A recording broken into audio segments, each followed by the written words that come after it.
Đêm ấy, căn nhà chỉ còn tiếng mưa rơi ngoài hiên.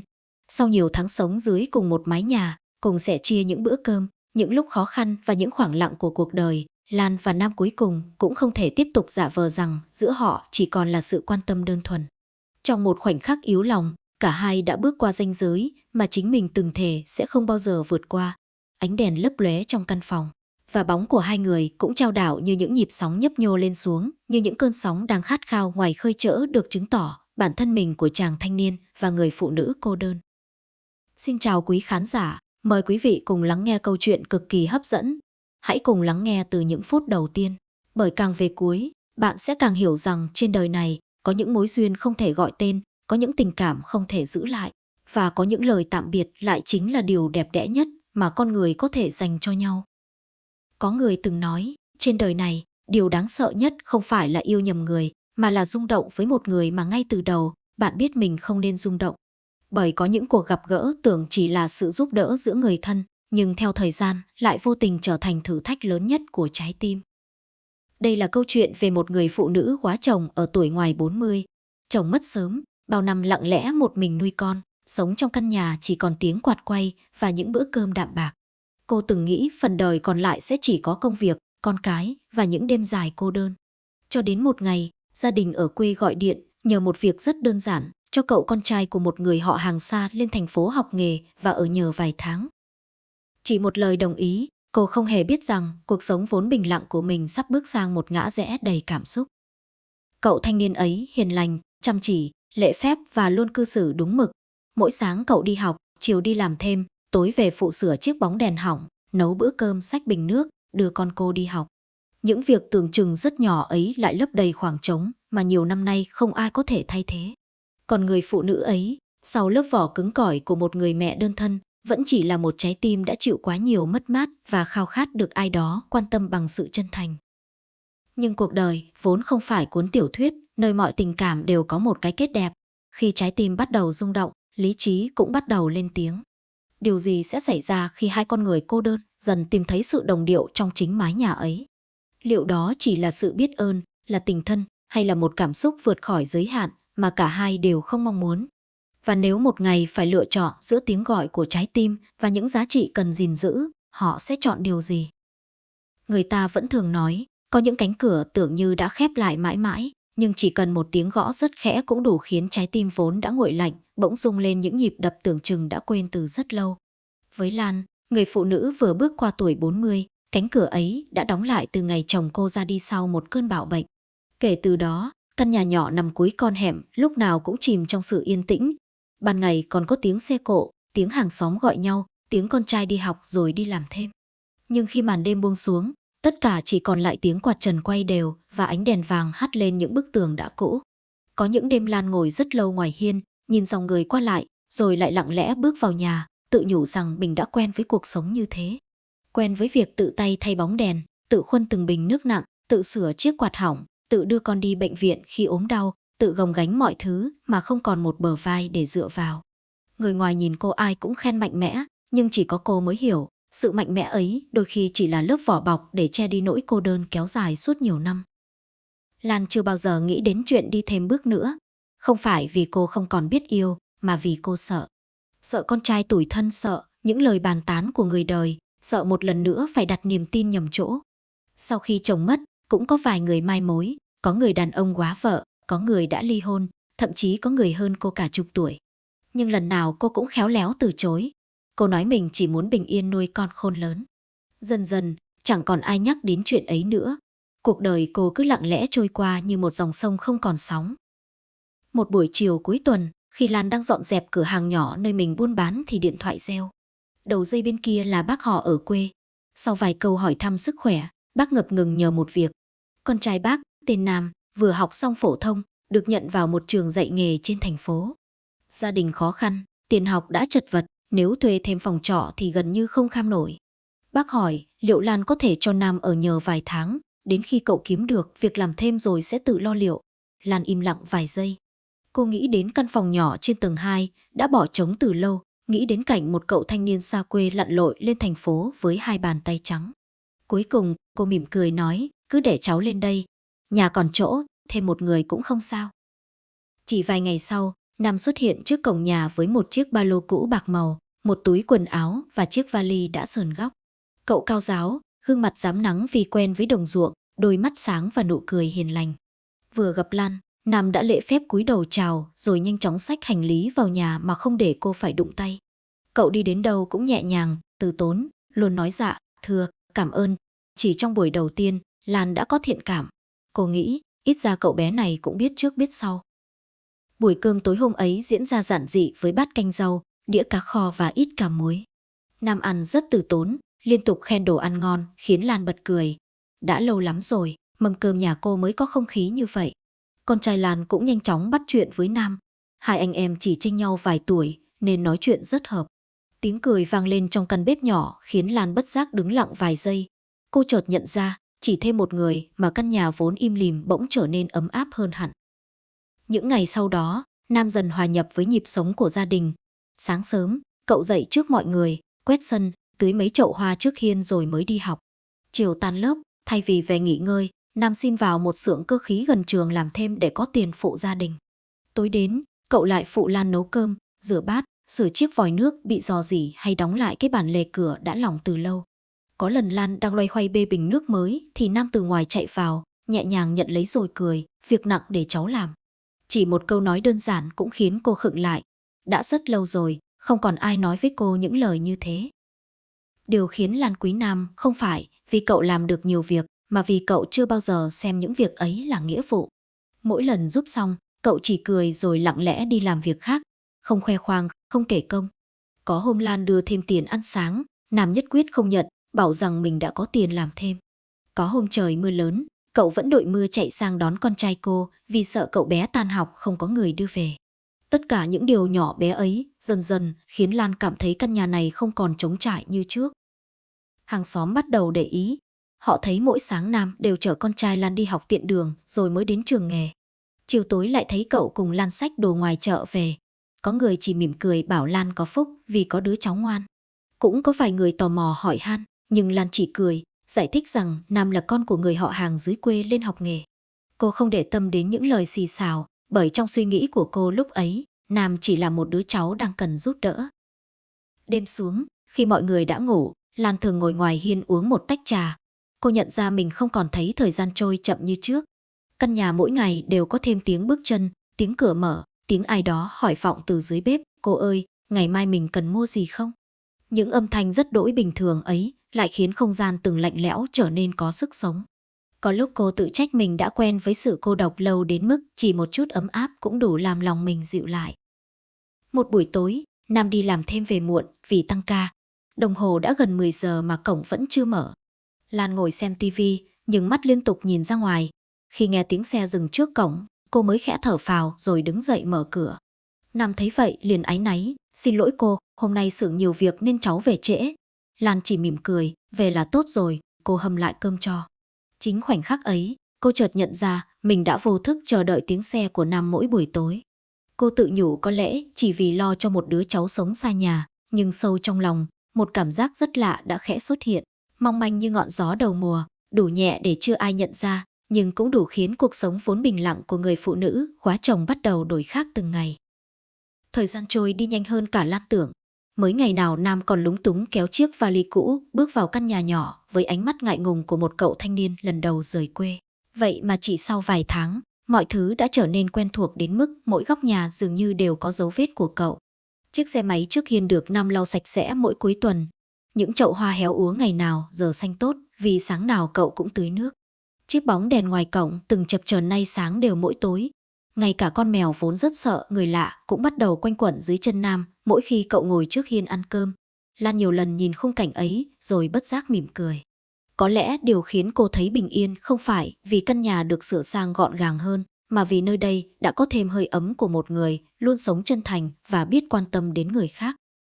Nam vẫn giữ thói quen đi học, đi làm thêm rồi về nhà đúng giờ. Dù công việc ở xưởng cơ khí khá vất vả, quần áo thường lấm lem dầu mỡ, nhưng cậu chưa bao giờ than phiền.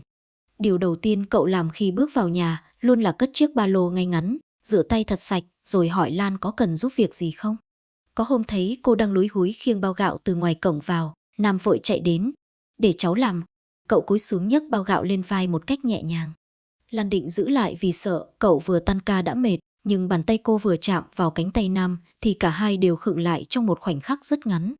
Chỉ là một cái chạm vô tình, nhưng cả hai đều lặng đi, rồi nhanh chóng rút tay về như thể chẳng có chuyện gì xảy ra. Nam chỉ cười hiền, xách bao gạo đi thẳng vào bếp, còn Lan đứng yên vài giây, tự trách mình sao lại bối rối vì một việc nhỏ đến thế.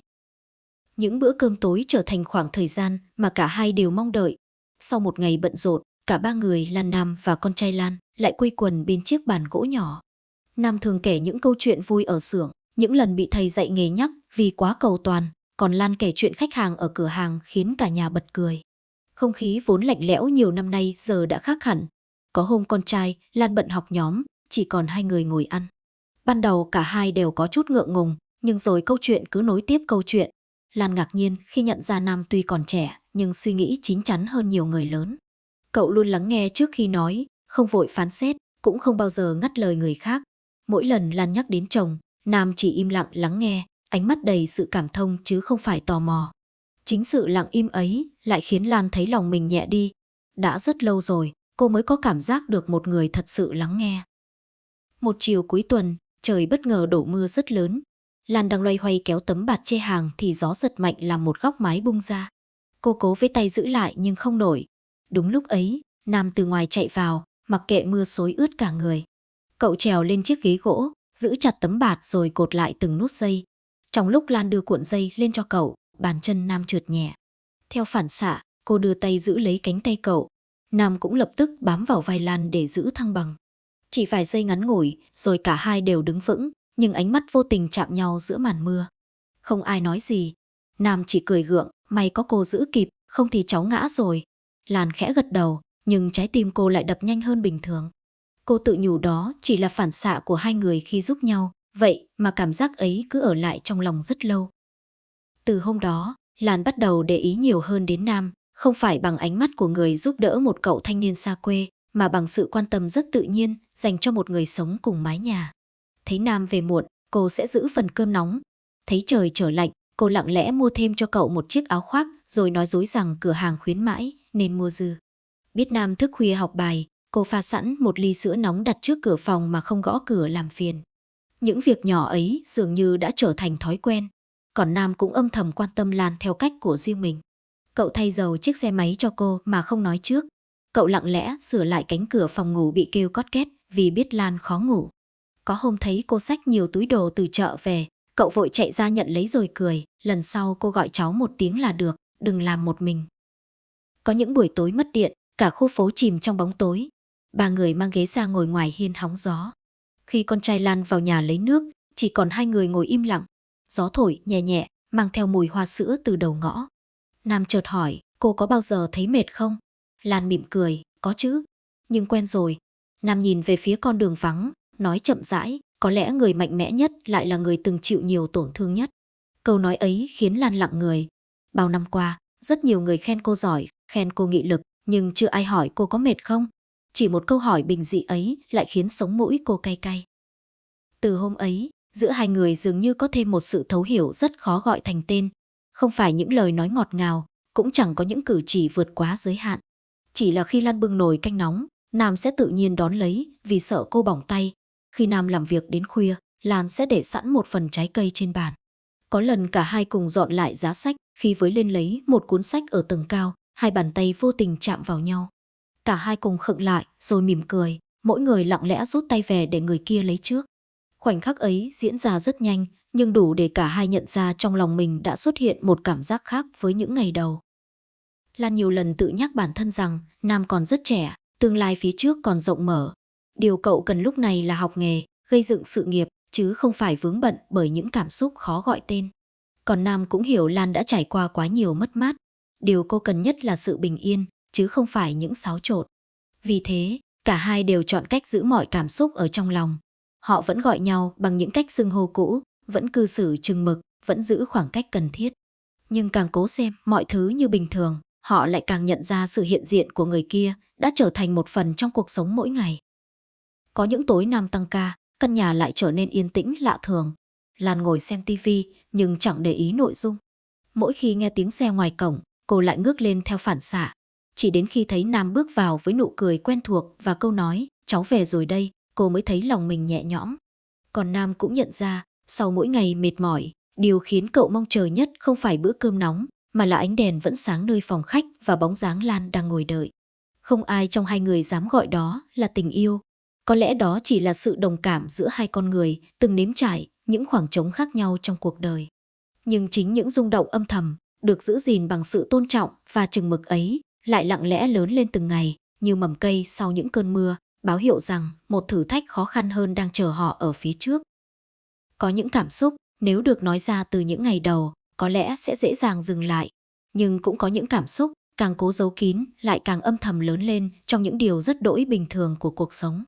Lan và Nam vẫn cố giữ mọi thứ như cũ. Vẫn là những bữa cơm tối giản dị, những câu hỏi han sau một ngày dài, những lần cùng nhau dọn dẹp căn nhà nhỏ. Cả hai đều hiểu rằng giữa họ tồn tại một khoảng cách về tuổi tác, về hoàn cảnh và về những điều người đời sẽ nhìn nhận. Chính vì vậy, không ai dám bước thêm một bước nào.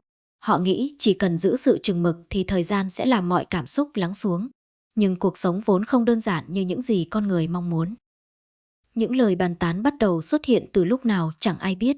Ban đầu chỉ là vài ánh mắt tò mò của hàng xóm khi thấy Nam thường đưa Lan đi lấy hàng từ chợ đầu mối vào những buổi sáng sớm. Rồi có người vô tình nhìn thấy hai người cùng che chung một chiếc ô trong cơn mưa lớn. Chỉ vậy thôi cũng đủ để những câu chuyện được thêm thắt qua mỗi lần ngồi trước hiên nhà. Người thì nói Lan còn trẻ, có quyền tìm hạnh phúc mới. Người khác lại bảo khoảng cách tuổi tác quá lớn sẽ chẳng đi đến đâu. Có người còn ác ý cho rằng Nam ở nhờ nhưng lại quá thân thiết với chủ nhà. Những lời nói ấy chẳng ai dám nói thẳng trước mặt, nhưng lại đủ để truyền từ người này sang người khác. Ban đầu Lan cố tỏ ra không quan tâm.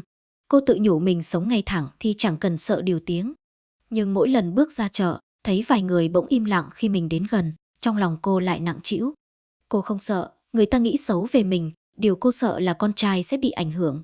Cô càng không muốn Nam vì ở nhờ nhà mình mà phải mang tiếng. Nam cũng nhận ra sự thay đổi ấy. Có lần đi làm về, cậu nghe vài người đứng đầu ngõ buông những câu đùa cợt không mấy thiện chí. Nam chỉ lặng lẽ bước qua, nhưng suốt cả đêm hôm đó, cậu gần như không ngủ. Cậu hiểu những lời ấy rồi sẽ đến tai Lan. Điều khiến cậu đau lòng nhất là người chịu tổn thương sẽ luôn là cô. Từ hôm đó, Nam bắt đầu chủ động giữ khoảng cách. Cậu về nhà muộn hơn vì ở lại xưởng làm thêm giờ. Những việc trước đây vẫn giúp Lan, cậu cũng cố ý nhường lại hoặc chỉ làm khi thật cần thiết. Những bữa cơm tối vốn đầy tiếng cười giờ trở nên yên lặng. Lan nhận ra sự thay đổi ấy, nhưng không biết phải mở lời thế nào. Cô hiểu Nam đang cố bảo vệ cô, nhưng chính khoảng cách ấy lại khiến căn nhà trở nên lạnh lẽo như những ngày đầu. Một buổi chiều cuối thu, con trai Lan về quê thăm ông bà ngoại 2 ngày. Căn nhà chỉ còn lại hai người. Trời đổ mưa từ rất sớm. Nam tan ca muộn, người ướt sũng vì cơn mưa bất chợt. Thấy cậu ho liên tục, Lan giục đi thay quần áo rồi nấu một bát cháo nóng. Khi Nam bước xuống, gương mặt đỏ bừng vì sốt. Lan đưa tay chạm nhẹ lên trán cậu để xem còn nóng không. Đó vốn chỉ là cử chỉ quan tâm rất tự nhiên của một người lớn dành cho một người đang ốm. Nhưng trong khoảnh khắc ấy, Nam khẽ đưa tay giữ lấy bàn tay của Lan. Cả hai đều im lặng. Không ai nói một lời. Suốt nhiều tháng qua, cả hai đều cố giấu đi những cảm xúc trong lòng. Sự cô đơn, những ngày cùng chia sẻ cuộc sống dưới một mái nhà, sự quan tâm âm thầm dành cho nhau, tất cả như dồn lại trong khoảnh khắc ngắn ngủi ấy. Lan định rút tay về, nhưng rồi lại chậm một nhịp. Nam nhìn cô rất lâu, trong ánh mắt vừa có sự biết ơn, vừa có nỗi giằng xé. Không còn giữ được bình tĩnh, cậu khẽ ôm lấy Lan. Cô không đáp lại ngay, nhưng cũng không lập tức đẩy cậu ra. Trong phút yếu lòng của hai con người đã chịu nhiều cô đơn, họ đã để cảm xúc lấn át lý trí. Họ trao nhau một nụ hôn ngắn ngủi, rồi ngay lập tức cả hai cùng bừng tỉnh. Không có những lời hứa hẹn. Không có những câu nói về tương lai. Chỉ có sự im lặng, nặng nề bao trùm căn phòng. Lan là người buông tay trước. Cô lùi lại vài bước, nước mắt lặng lẽ rơi. Chúng ta không nên như thế. Giọng cô run đến mức chính cô cũng không nhận ra. Nam cúi đầu, hai bàn tay siết chặt.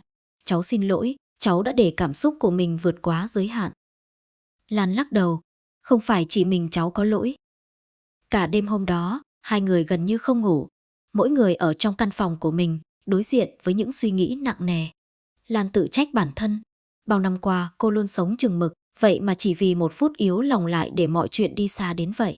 Cô không giận Nam, Điều khiến cô day dứt là chính mình cũng đã có những rung động mà đáng lẽ phải kìm lại từ rất sớm. Sáng hôm sau, Nam xin nghỉ học một buổi.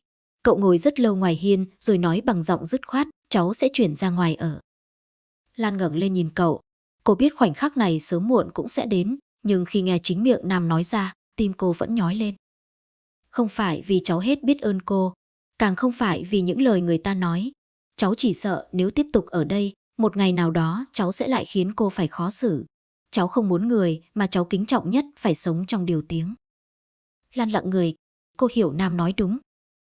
Nếu tiếp tục, cả hai sẽ ngày càng khó dừng lại. Nếu tiếp tục, con trai cô sẽ ra sao? Nếu tiếp tục, những lời đồn sẽ chỉ ngày một lớn hơn. Có những tình cảm không phải vì không đủ chân thành mà phải dừng lại, mà vì càng chân thành, người ta càng không muốn người mình quý trọng phải chịu tổn thương. Chiều hôm ấy, Lan giúp Nam gấp quần áo vào chiếc vali cũ như ngày đầu cậu đến. Mọi thứ dường như quay trở về điểm xuất phát, chỉ khác rằng lần này trong lòng cả hai đều mang theo một khoảng trống rất khó gọi tên. Khi kéo khóa vali lại, Lan khẽ nói, cảm ơn cháu vì đã làm căn nhà này có tiếng cười suốt thời gian qua. Nam cúi đầu thật thấp, người phải cảm ơn là cháu. Nếu không có cô, có lẽ cháu đã chẳng có được ngày hôm nay. Chiếc xe chở đồ rời khỏi căn nhà vào lúc hoàng hôn. Lan đứng trước cổng nhìn theo cho đến khi bóng Nam khuất hẳn cuối con đường. Cô không gọi lại, Nam cũng không quay đầu. Cả hai đều hiểu rằng đôi khi yêu thương không phải là cố giữ lấy, mà là đủ can đảm dừng lại trước khi những sai lầm của một phút yếu lòng trở thành nỗi ân hận của cả một đời. Chính từ quyết định đau đớn ấy, họ bắt đầu bước vào quãng thời gian khó khăn nhất, học cách sống tiếp với ký ức đẹp, nhưng không để ký ức ấy dẫn lối cho tương lai. Ngày chiếc xe chở Nam khuất hẳn sau con đường cuối ngõ, Lan vẫn đứng lặng trước cánh cổng rất lâu. Chiều hôm ấy không có mưa, cũng không có gió lớn, vậy mà trong lòng cô lại trống trải đến lạ. Căn nhà vẫn là căn nhà quen thuộc, bộ bàn ghế vẫn nằm đúng vị trí cũ, chiếc xe máy của cô vẫn dựng dưới mái hiên, những chậu hoa trước sân vẫn nở đều mỗi sáng, nhưng tất cả bỗng trở nên tĩnh lặng hơn bao giờ hết. Lan bước vào bếp theo thói quen, định lấy thêm một chiếc bát rồi chợt khựng lại. Từ hôm nay, mâm cơm chỉ còn hai người như những năm tháng trước. Cô lặng lẽ cất chiếc bát vào tủ, khẽ thở dài rồi tự nhủ, có lẽ mình phải học cách làm quen với sự vắng mặt của Nam, giống như ngày xưa đã từng học cách chấp nhận sự ra đi của chồng. Những ngày đầu, sự thay đổi hiện diện trong từng điều nhỏ nhất. Buổi sáng không còn tiếng chổi quét sân từ rất sớm. Chiếc bóng đèn ngoài cổng hỏng mấy hôm cũng không còn ai chủ động lấy thang sửa giúp. Mỗi khi bình nước hết, Lan lại tự mình thay như trước. Có lúc cô đứng trước chiếc vòi nước bị rò rỉ, bất giác nhớ đến dáng vẻ Nam cặm cụi sửa từng con ốc, rồi lại mỉm cười một mình. Hóa ra con người chỉ thật sự nhận ra một ai đó quan trọng thế nào khi người ấy đã rời đi. Nhưng Lan không cho phép mình chìm trong những cảm xúc ấy quá lâu. Cô hiểu quyết định của cả hai là đúng. Có những nỗi buồn cần được giữ lại để đổi lấy sự bình yên lâu dài. Nam chuyển đến một phòng trọ nhỏ gần xưởng cơ khí nơi cậu làm việc. Căn phòng chỉ rộng chừng 15 mét vuông, đủ kê một chiếc giường, một chiếc bàn học và chiếc bếp điện cũ. Cuộc sống thiếu thốn hơn nhiều so với những ngày ở nhà Lan, nhưng cậu chưa bao giờ thấy hối hận về quyết định của mình. Những đêm tan ca muộn, trở về căn phòng vắng lặng, Nam vẫn nhớ mùi cơm nóng, nhớ tiếng Lan hỏi, hôm nay đi làm có mệt không? Nhưng cậu hiểu, nếu còn tiếp tục ở lại, cả hai sẽ ngày càng khó thoát khỏi những cảm xúc đã từng khiến họ day dứt. Có những khoảng cách được tạo ra không phải vì hết thương, mà vì còn quá trân trọng nhau. Thời gian lặng lẽ trôi qua, Nam dồn toàn bộ tâm sức vào việc học nghề và làm việc. Cậu chăm chỉ đến mức được chủ xưởng tin tưởng giao nhiều công việc quan trọng. Sau 3 năm, Nam trở thành một người thợ lành nghề, rồi mạnh dạn vay vốn mở một xưởng sửa chữa cơ khí nhỏ của riêng mình. Những ngày đầu rất khó khăn, có hôm cả ngày chỉ có một khách, nhưng Nam chưa từng nản chí. Mỗi lần muốn bỏ cuộc, cậu lại nhớ đến lời Lan từng nói, đàn ông có thể nghèo khi bắt đầu, nhưng đừng nghèo ý chí.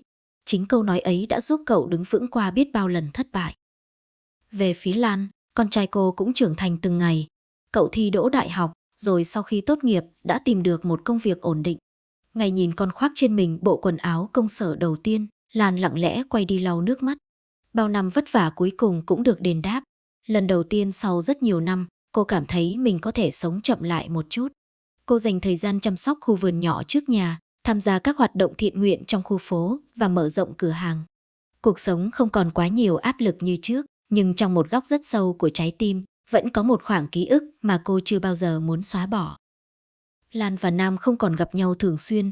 Thỉnh thoảng vào những dịp lễ, Nam ghé qua thăm cô, mang theo ít trái cây hoặc món quà quê giản dị.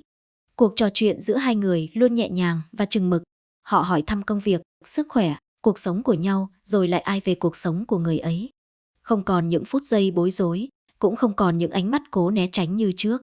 Thời gian đã giúp cả hai chữa lành những vết xước trong lòng, biến những cảm xúc từng khiến họ day dứt thành sự biết ơn chân thành. Một ngày đầu xuân, Lan nhận được một tấm thiệp cưới. Nhìn nét chữ quen thuộc trên phong bì, cô khẽ mỉm cười. Người gửi là Nam. Trong tấm thiệp có một dòng viết tay rất ngắn, cô nhất định phải đến nhé. Nếu không có cô năm ấy, sẽ không có cháu của hôm nay. Lan cầm tấm thiệp rất lâu. Cô không khóc, cũng không thấy đau như mình từng nghĩ. Chỉ có một cảm giác nhẹ nhõm lan tỏa trong lòng.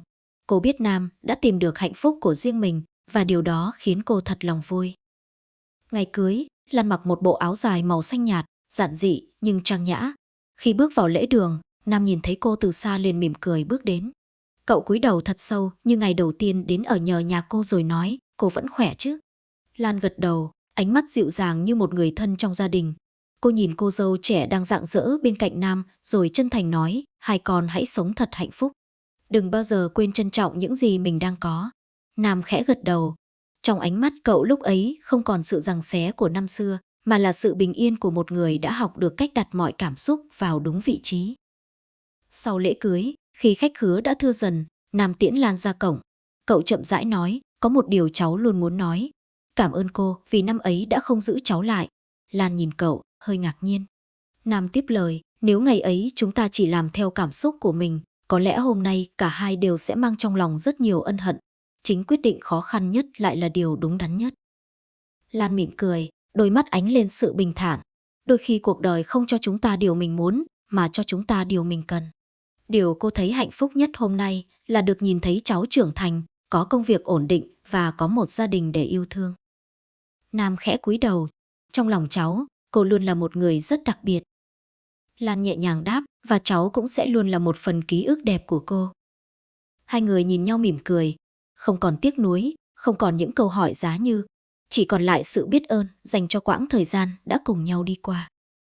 Trên đường trở về, Lan mở cửa kính xe để những cơn gió đầu xuân ùa vào. Cô chợt nhận ra trái tim mình đã thật sự thanh thản.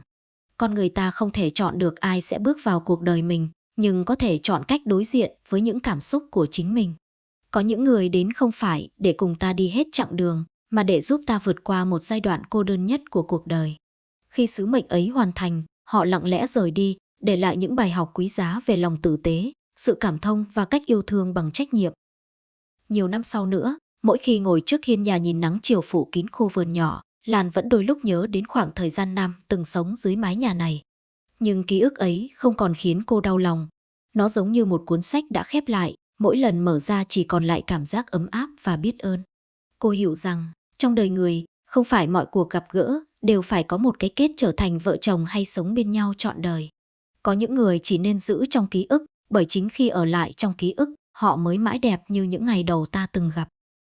Cuộc đời vốn không đo hạnh phúc bằng việc ta giữ được bao nhiêu người bên mình, mà bằng việc sau mỗi cuộc gặp gỡ, ta đã học được điều gì để trở thành một con người tốt hơn. Lan và Nam không có một câu chuyện tình theo cách người đời vẫn mong đợi, nhưng họ có một điều còn quý giá hơn, đó là đã biết dừng lại đúng lúc, biết đặt sự tử tế lên trên cảm xúc nhất thời và để những ký ức đẹp mãi là một phần bình yên trong trái tim mình. Và đôi khi, đó mới chính là cái kết đẹp nhất.